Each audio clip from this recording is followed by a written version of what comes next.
neste lugar. Você pode declarar isso? Jesus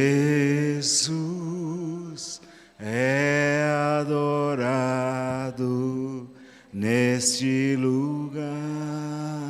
Mais uma vez.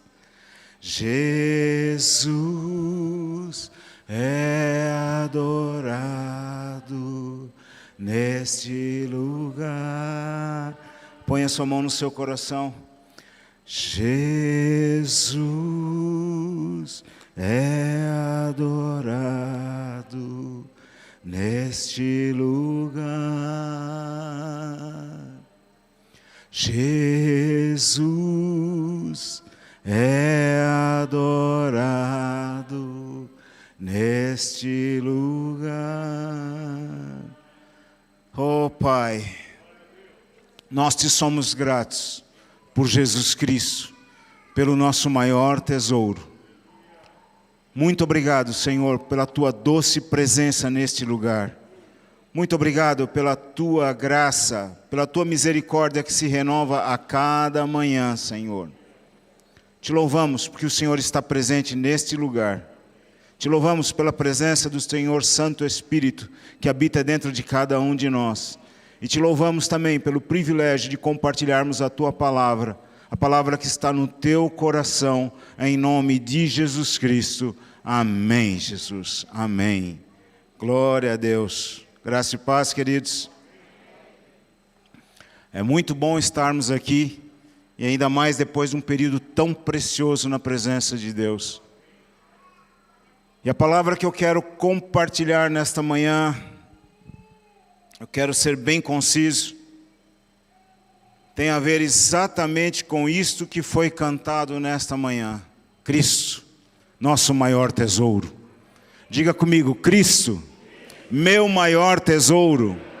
Mais uma vez com toda a força, Cristo, meu maior tesouro. Mais forte, Cristo, meu maior tesouro.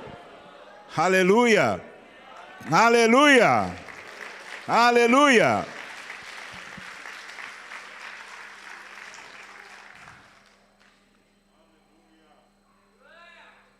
Eu estive orando sobre esta palavra, buscando em Deus o que é que se deveria ser falado. E esta palavra brotou no meu coração. Cristo, meu maior tesouro. Cristo, nosso maior tesouro.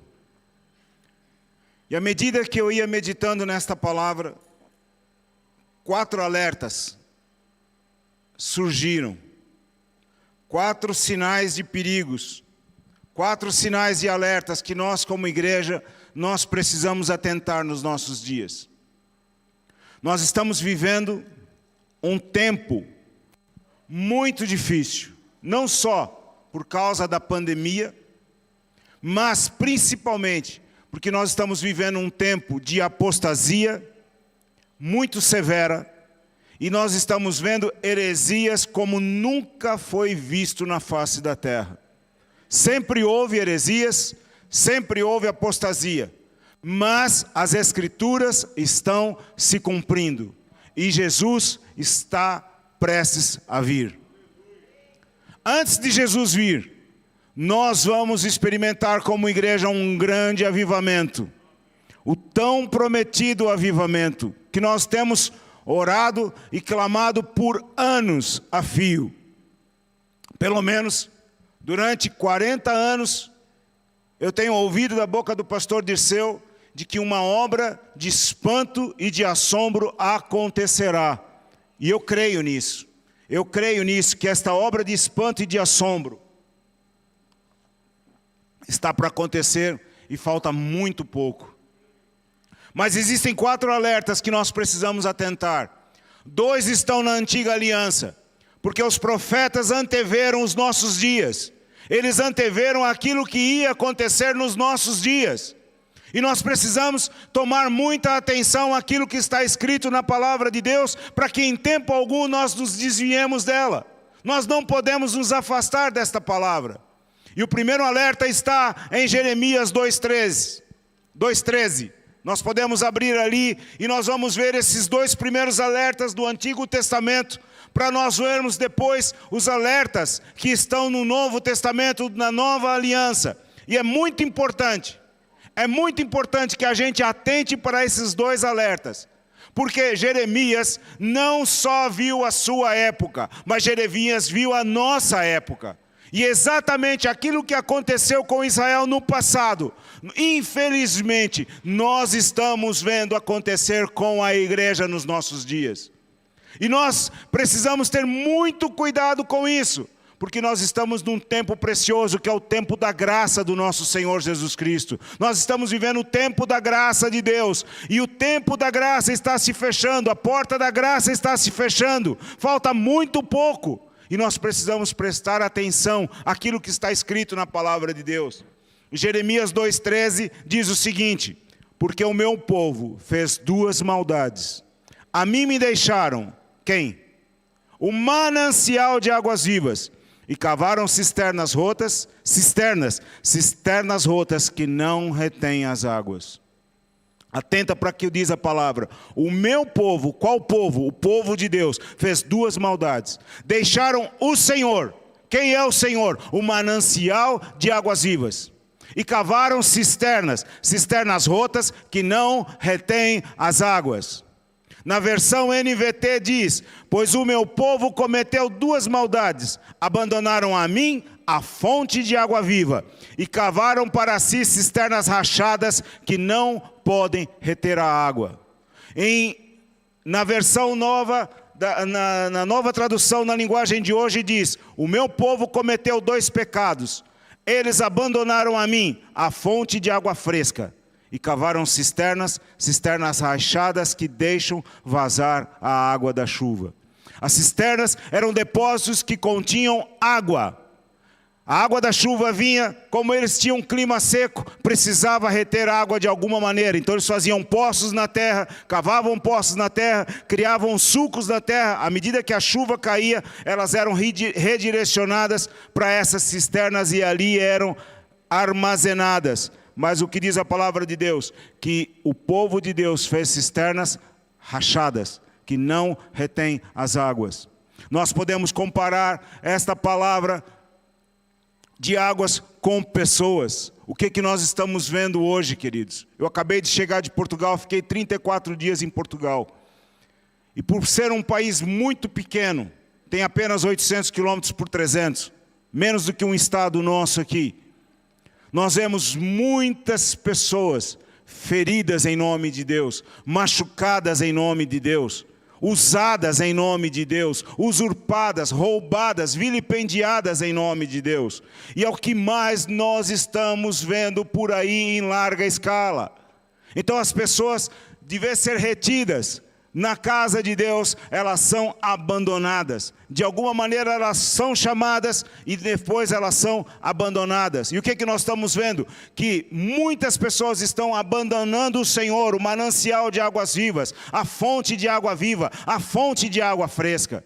Jesus disse àquela mulher no poço de Samaria em João 4,10: se tu conheceras o dom de Deus, e quem é o que te diz, dá-me de beber, tu lhe pedirias, e ele te daria água viva. O Senhor tem água viva à nossa disposição.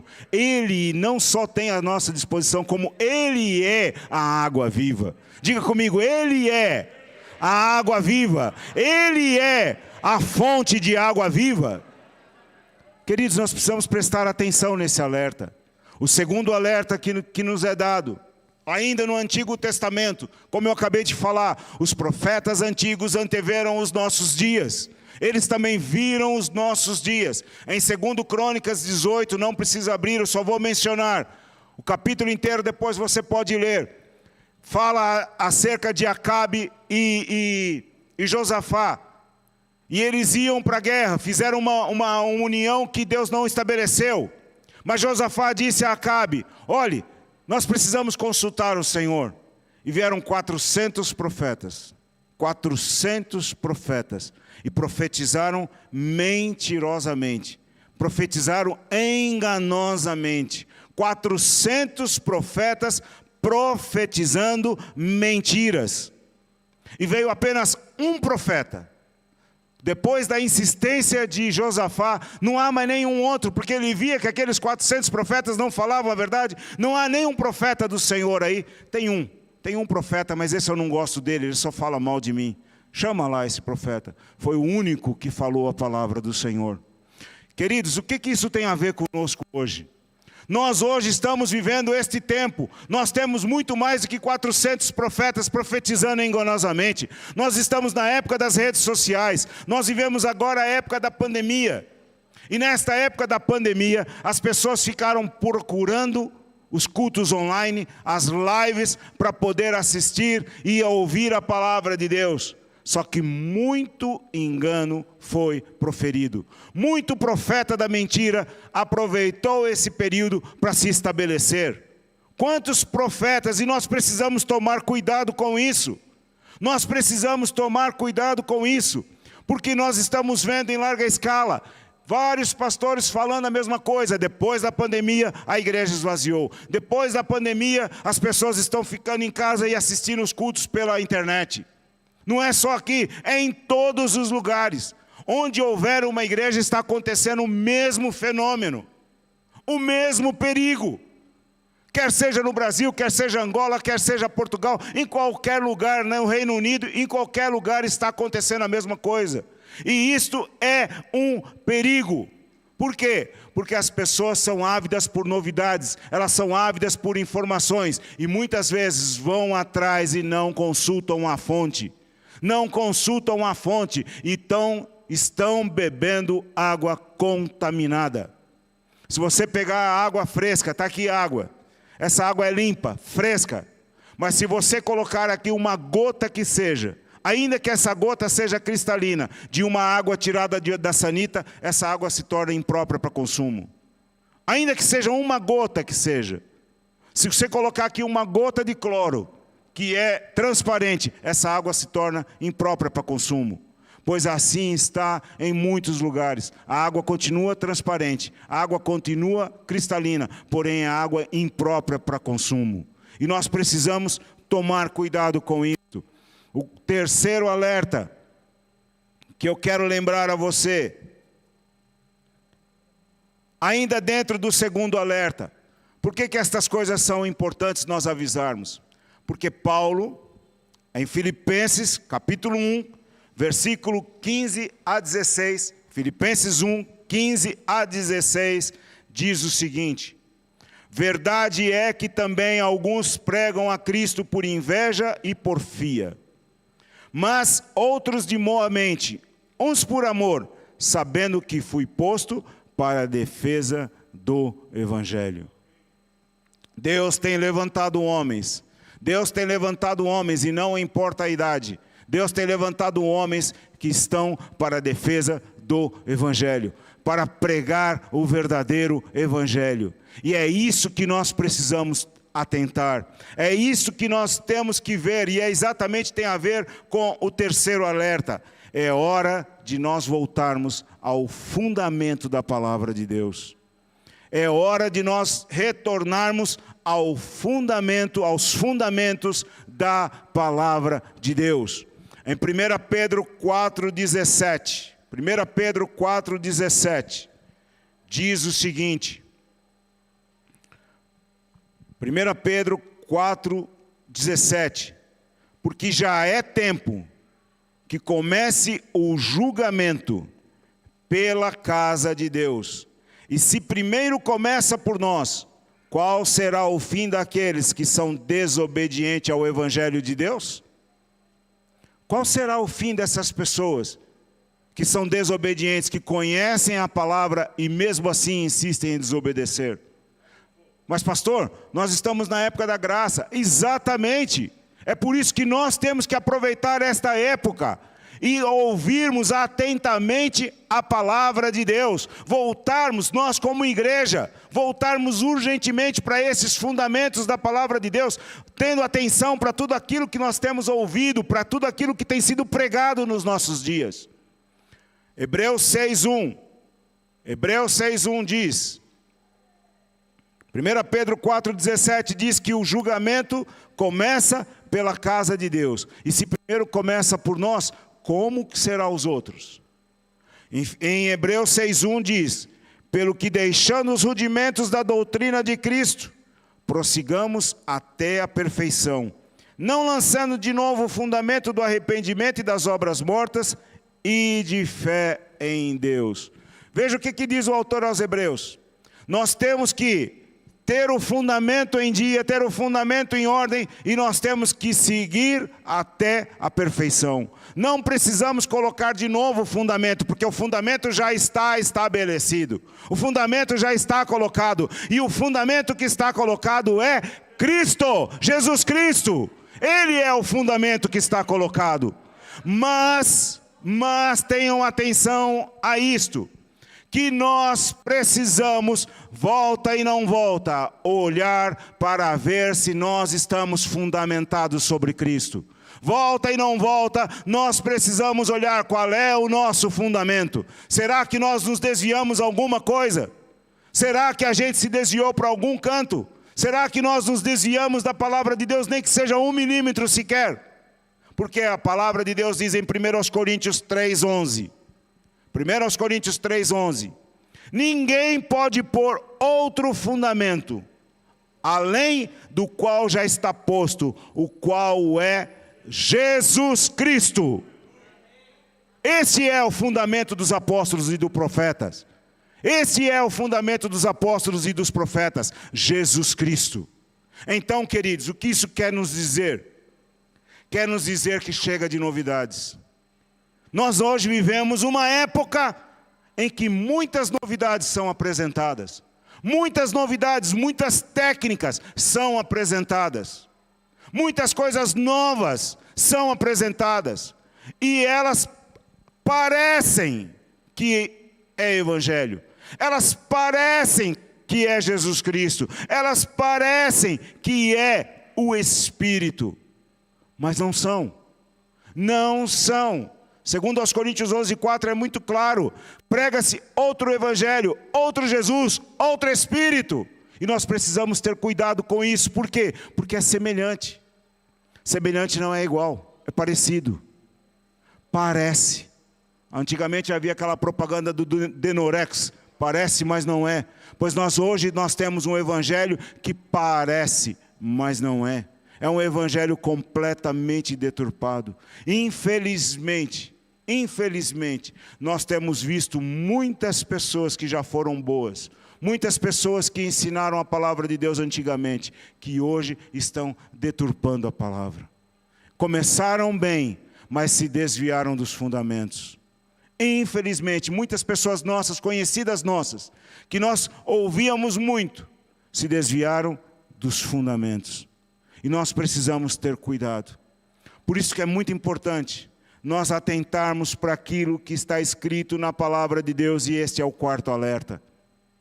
Hebreus, capítulo 2, do versículo 1 até o 4. Prestar muita atenção às verdades que nós já temos ouvido. O primeiro alerta é: o povo tem cometido duas maldades. Tem deixado o Senhor, o manancial de águas vivas. O segundo alerta: nós precisamos ter cuidado com os excessos de informações. Nós precisamos ter cuidado com os excessos usando as redes sociais, com os excessos de live, com os excessos de pregadores. Nem tudo aquilo que está ali, porque tem milhões e milhões de seguidores, 30, 40, 50 milhões de visualizações, quer dizer que prega a palavra de Deus. Há muita gente enganada. A irmã Ruth me ensinou uma frase que eu sei que não é dela, mas há muito tempo ela me falou isso, que os peixes mortos nadam a favor da correnteza, somente os vivos nadam contra ela. Muitas vezes, nós temos que ser exatamente como aquele profeta, ser um único falando a verdade entre 400. E é o que nós temos visto hoje. Lá no Antigo Testamento, o povo de Israel chegou para Samuel e diz: olha, dá-nos um rei porque a gente quer ser igual a todas as nações. E a mesma coisa acontece nos nossos dias, nós queremos ser igual às outras igrejas. Nós queremos ser igual às outras. Não é para ser igual, é para ser a diferença, é para ser sal, é para ser luz da terra, não é para ser igual. Nós temos que pregar a Jesus Cristo e esse crucificado. Nós temos que pregar a Jesus Cristo, poder de Deus. Quem nós temos que viver? Quem que nós temos que pregar? A Jesus Cristo. Hebreus 2, de 1 a 4, diz o seguinte: portanto, convém-nos atentar com mais diligência para as coisas que ainda ouviremos. O que está escrito aí? Para que nós temos que atentar? Para as coisas que nós já temos ouvido. Para as coisas que nós já temos ouvido, para que em tempo algum nos desviemos delas. Porque essa palavra falada pelos anjos permaneceu firme, e toda transgressão e desobediência recebeu a justa retribuição. Como escaparemos nós, se não atentarmos para uma tão grande salvação, a qual, começando a ser anunciada pelo Senhor, foi-nos depois confirmada pelos que a ouviram, testificando também Deus com eles, por sinais e milagres e várias maravilhas, e dons do Espírito Santo, distribuídos por sua vontade. Queridos, nós estudamos a palavra de Deus acerca dos dons do Espírito Santo. Nós estudamos a palavra de Deus acerca do Espírito Santo, quem é o Espírito Santo. Nós conhecemos a palavra de Deus. Nós temos ouvido a palavra de Deus. E em particular nesta igreja são o que? 43 anos, 44 anos em que a palavra de Deus é pregada ininterruptamente. Pelo menos são 156 pregações anuais. Tendo 3 reuniões por semana, 52 semanas, são 156 pregações. Será que nós já temos material suficiente para aprendermos a palavra de Deus? 156 pregações por ano, fora os cursos, fora os seminários, fora uma série de outros eventos que existem. Pelo menos 156 pregações. Então o que nós temos que fazer para aquilo que diz a palavra de Deus? Na NVT ele diz: portanto precisamos prestar muita atenção a quê? Às verdades que temos ouvido, para que não nos desviemos delas. Pois a mensagem que foi transmitida por meio de anjos permaneceu firme. Nós sabemos que toda a pregação dos anjos já era acompanhada de justiça e de juízo. Ouviu? Muito bem, não ouviu, já vinha punição. Por isso que eles não podem pregar o Evangelho. E toda transgressão e desobediência recebeu o castigo merecido. O que nos faz pensar que escaparemos se negligenciarmos essa grande salvação, anunciada primeiramente pelo Senhor e depois transmitida a nós por aqueles que o ouviram falar? E Deus confirmou a mensagem por meio de sinais, maravilhas e diversos milagres, e também por dons do Espírito Santo conforme a sua vontade. A palavra que tem sido pregada nesses anos todos, ela tem sido acompanhada de sinais, prodígios e maravilhas. Paulo falou aos coríntios: quando eu fui ter convosco, em 1 Coríntios capítulo 2, do versículo 1 ao 5, quando eu fui ter convosco, eu não fui com palavras de persuasão humana, eu não fui com palavras de sabedoria humana, eu não fui com palavras caras, eu não fui com palavras de seminário, eu não fui com palavras de universidade, mas eu fui em temor e tremor. E ele diz que a minha palavra, ela foi acompanhada de demonstração de espírito e poder. Esta é a palavra que nós temos que atentar. A palavra acompanhada de demonstração de espírito e poder. Nós temos que acompanhar, nós temos que atentar, prestar muita atenção para aquilo que nós temos ouvido. Ao que nós devemos atentar? Se a palavra diz que nós precisamos prestar muita atenção ao que nós já temos ouvido, a que nós temos que prestar atenção? Ao que eu devo prestar atenção? Primeiro, para a obra completa de Jesus lá na cruz. Diga comigo: para a obra completa de Jesus lá na cruz.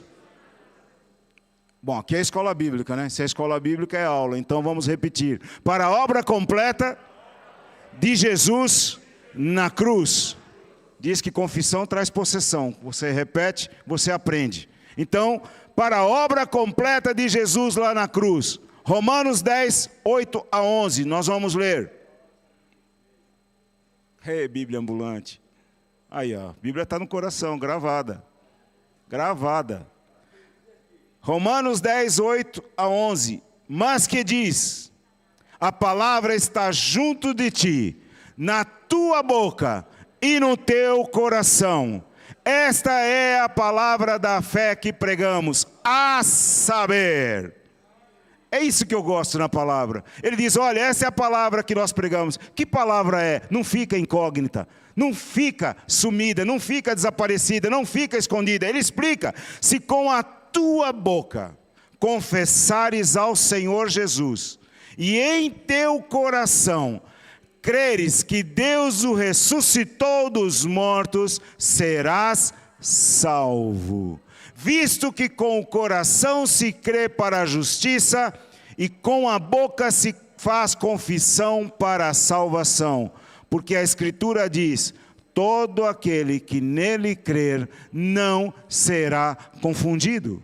Então, a que nós devemos prestar atenção? Primeiro, para a obra completa de Jesus lá na cruz, que não começou na cruz, começou antes da fundação do mundo. Efésios 1:3 diz que nós fomos abençoados. Quando? Antes da fundação do mundo. Ele providenciou todas as coisas antes da fundação do mundo, inclusive a nossa salvação, inclusive a nossa redenção, antes da fundação do mundo. Então nós precisamos atentar para esta obra completa. Não é uma obra diminuta, é uma obra completa. E aquele que nele crer não será confundido. A segunda coisa que nós precisamos atentar, nós estamos mortos para o pecado. Nós estamos mortos para o pecado. Diga, eu estou morto para o pecado. Mas diga com convicção, eu estou morto para o pecado. Nós não temos parte alguma com o pecado. O pecado foi aniquilado em nossa vida através de Jesus Cristo. Romanos capítulo 6, e nós vamos ler do versículo 1 a 14. Romanos 6, de 1 a 14.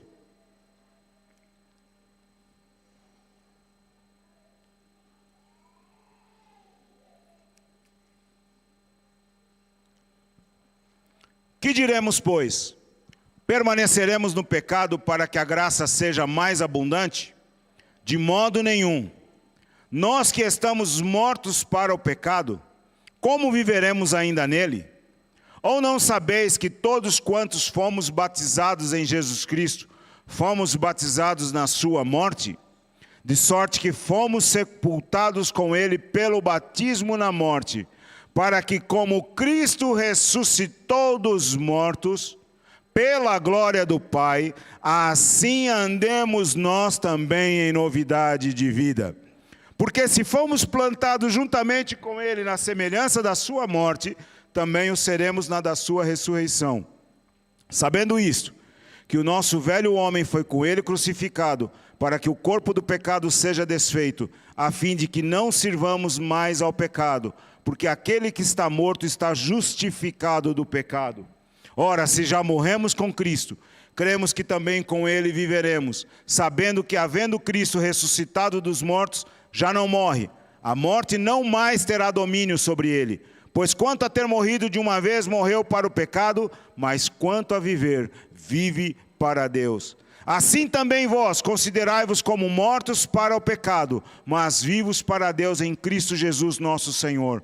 Não reine, portanto, o pecado em vosso corpo mortal, para lhe obedecerdes em suas concupiscências. Nem tampouco apresenteis os vossos membros ao pecado por instrumentos de iniquidade, mas apresentai-vos a Deus como vivos dentre os mortos, e os vossos membros a Deus como instrumentos de justiça, porque o pecado não terá domínio sobre vós, pois não estáis debaixo da lei, mas debaixo da graça.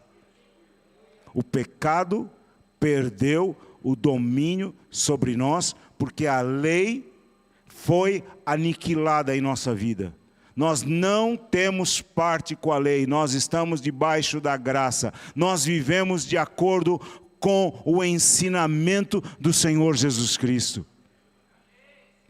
E Ele diz aqui na sua palavra que nós somos sepultados com Ele pelo batismo na morte, para que como Cristo ressuscitou dos mortos, e atenta para isto, pela glória do Pai.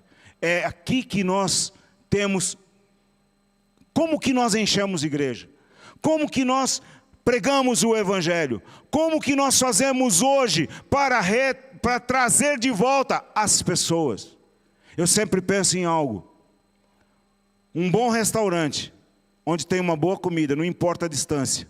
Nós percorremos a distância para ir comer uma boa comida. Pois a igreja é a mesma coisa. A igreja que tem uma boa comida, a igreja que tem a palavra de Deus viva e eficaz, aonde Jesus Cristo é vivo, o povo vem. Ah, mas está difícil. Está. Nos nossos dias está difícil. Mas não é mais difícil, ou não foi mais difícil do que os dias dos nossos irmãos da igreja primitiva, em que eram totalmente perseguidos, onde eram totalmente espancados se fossem pegos. Eles foram perseguidos, eles foram vilipendiados, e mesmo assim o amor deles não esmoreceram. Por quê? Porque a palavra era viva.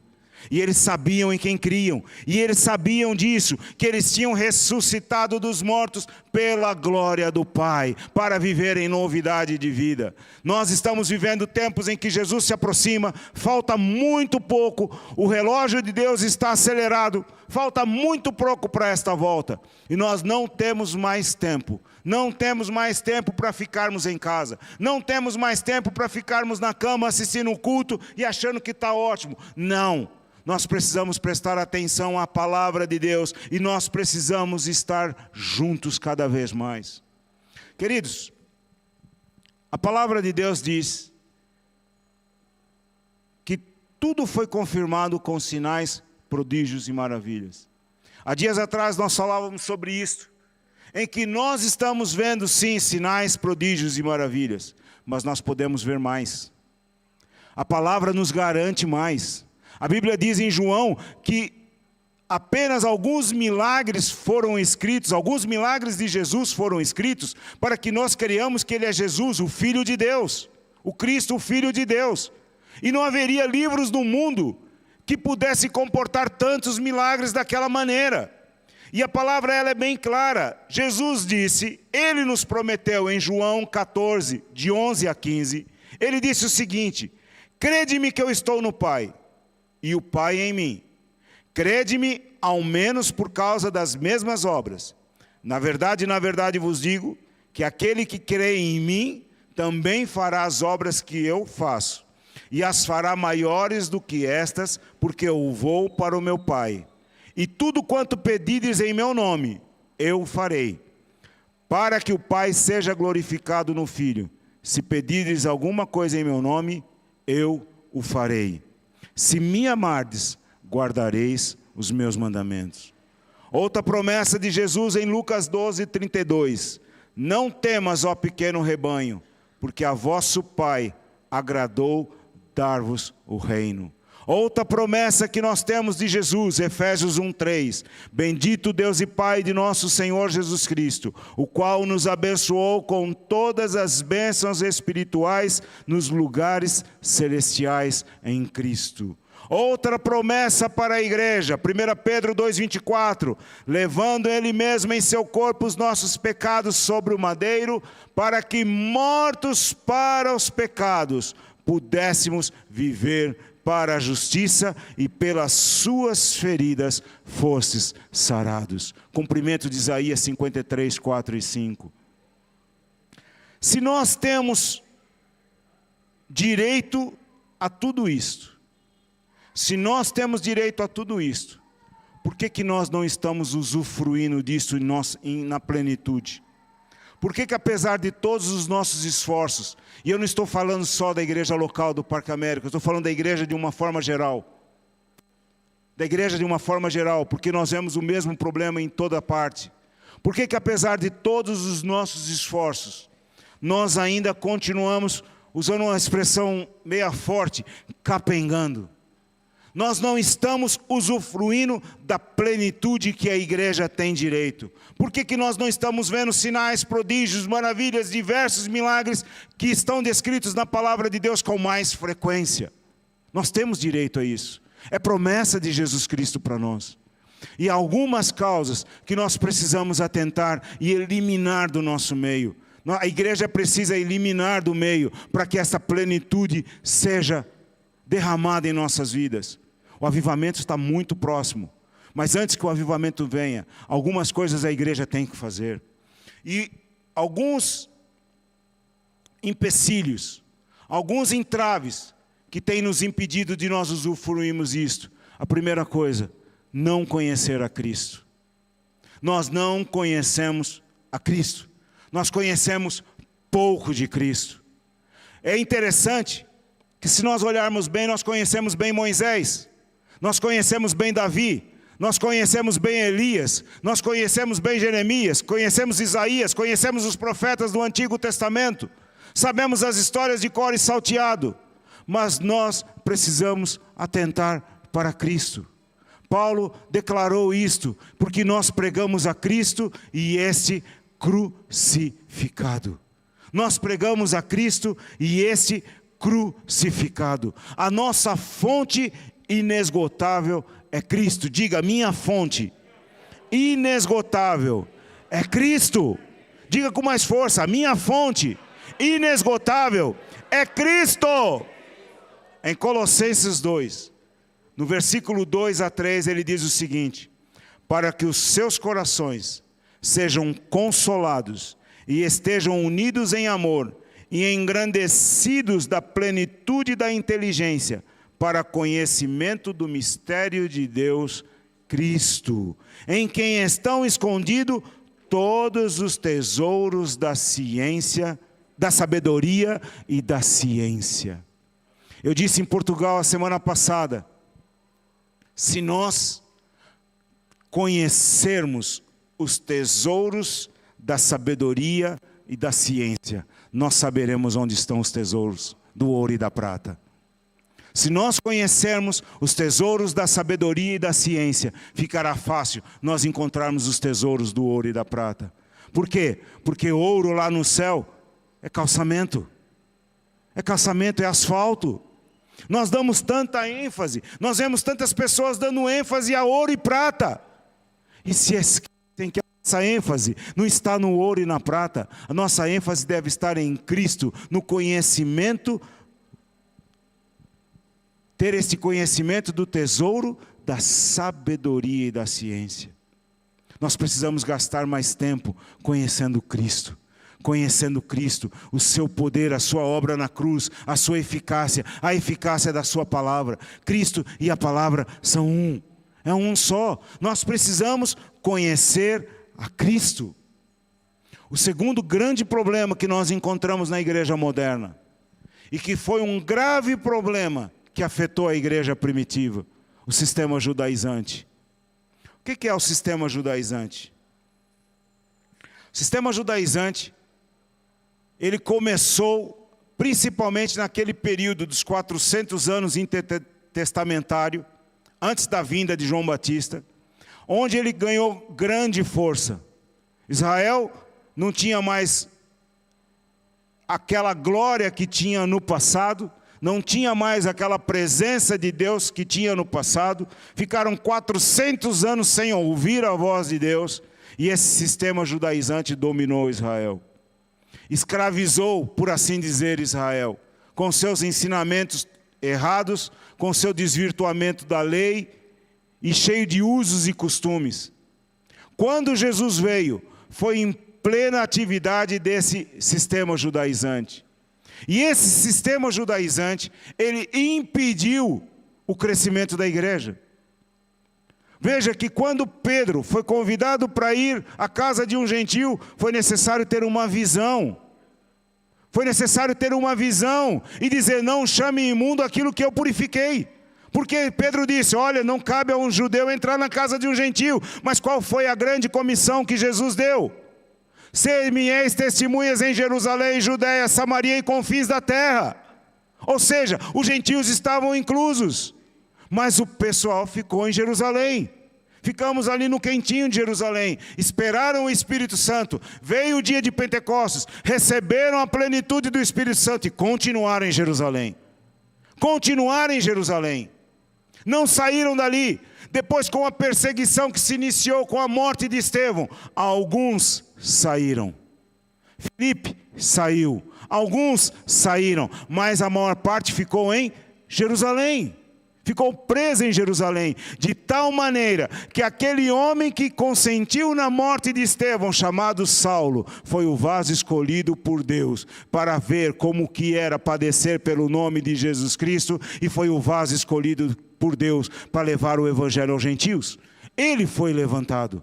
Então, por causa daquela inércia da igreja, por causa daquele sistema travante que era o sistema judaizante, Deus teve que levantar a Paulo para pregar o evangelho aos gentios. Infelizmente, em pleno século 21, esse sistema judaizante ainda trava a igreja nos nossos dias. E é tão forte que os símbolos dele estão espalhados por todo lado. Nós vemos na igreja a bandeira de Israel, nós vemos a representação da arca, nós vemos pastores usando o kippar, que é aquela bolinha redonda aqui na cabeça, nós vemos homens com estola sacerdotal, outros com manto sacerdotal, nós vemos homens usando mezuzá, a menorá e por aí afora. Tudo aquilo que foi rejeitado por Jesus Cristo e por sua obra, nós vemos hoje implantada na igreja. Infelizmente, queridos, infelizmente, isso é muito forte. E é escravizante por completo. É escravizante. E ele elimina Cristo da igreja. Por quê? Porque ele fica escravo da lei. Ele é amante da lei. A igreja hoje, boa parte da igreja hoje está amante da lei. E se é amante da lei, não tem parte com a graça. E se nós não tivermos cuidado, nós vamos buscar esses sistemas para querer fazer crescer a igreja. Só que nós nos esquecemos que esse sistema, ele é carregado de fermento. Ele é carregado de doutrinas falsas. E ele é proibido e abolido por Cristo. Nós não podemos ir atrás dessas coisas. Então, qual é a tônica que nós precisamos ter? E eu já estou encerrando. Qual é a tônica que nós precisamos ter? Diga comigo, a nossa fonte inesgotável é Cristo. E nós vamos abrir 1 Coríntios, capítulo 1, e nós vamos ler como último texto, 18 até o 24. 1 Coríntios 1, 18 a 24. Porque a palavra de Deus, porque a palavra da cruz é loucura para os que perecem, mas para nós que somos salvos, é o poder de Deus. Porque está escrito, destruirei a sabedoria dos sábios e aniquilarei a inteligência dos inteligentes. Onde está o sábio? Onde está o escriba? Onde está o inquiridor deste século? Porventura não tornou Deus louca a sabedoria deste mundo? Visto como na sabedoria de Deus, o mundo não conheceu a Deus pela sua sabedoria, aprove a Deus salvar os crentes pela loucura da pregação. Porque os judeus pedem sinal, os gregos buscam sabedoria, mas nós pregamos a Cristo crucificado, que é escândalo para os judeus e loucura para os gregos, mas para os que são chamados, tanto judeus como gregos, lhe pregamos a Cristo, poder de Deus e sabedoria de Deus. Então quem é Cristo? Pregamos a Cristo crucificado. O que é Cristo crucificado? Poder de Deus e sabedoria de Deus. Qual é a nossa pregação? Qual é a pregação da igreja? Cristo crucificado, poder de Deus e sabedoria de Deus. Cristo crucificado, poder de Deus e sabedoria de Deus. Cristo é a nossa fonte inesgotável. Cristo é o nosso tesouro. O que a igreja tem que se apegar mais? A Cristo. O que a igreja tem que pregar? Cristo. O que a igreja tem que viver? Cristo. E o resto será acrescentado. O resto será acrescentado. Mateus 6,33 diz isso: buscai primeiro o reino de Deus e a sua justiça, e essas coisas serão acrescentadas. Nós temos que nos concentrar em Cristo. Em Cristo. E Cristo, antes de subir aos céus, João 17, ele fez uma oração pela sua igreja. Que oração poderosa! Essa oração estremeceu o céu. Ele diz que eles sejam um, como nós somos um. Tu, ó Pai, somos um, que eles também sejam um, para que o mundo creia que tu me enviaste. Falta uma coisa importante na igreja, e é quando eu digo igreja, eu digo a igreja em geral, mas principalmente nós temos que nos ater à igreja local, pelo tempo que nós estamos vivendo, pelo tempo difícil que nós estamos vivendo, porque agora é tempo de resgatar os não salvos, os incrédulos, mas é tempo também de resgatar os salvos e os servos de Deus, porque muita gente se afastou nesse período, e a maneira que nós temos para fazer isto é através da unidade do corpo de Cristo. Quando nós formos um, o mundo há de crer que Jesus Cristo foi enviado. Nós podemos fazer muita evangelização, nós podemos fazer muita oração, nós podemos falar bastante, mas se nós não formos um, todo o nosso trabalho é infrutífero. Queridos, atentem para isto. Atentem para a palavra de Deus, atenta para este tesouro que nós temos à disposição, atenta para tudo aquilo que vocês têm ouvido pela boca dos homens de Deus que têm ministrado a palavra neste lugar. Prestem atenção nisso, vivam isto, transmitam isto e acima de tudo, sejam um para que o mundo creia que Jesus Cristo foi enviado. Amém, queridos, graça e paz.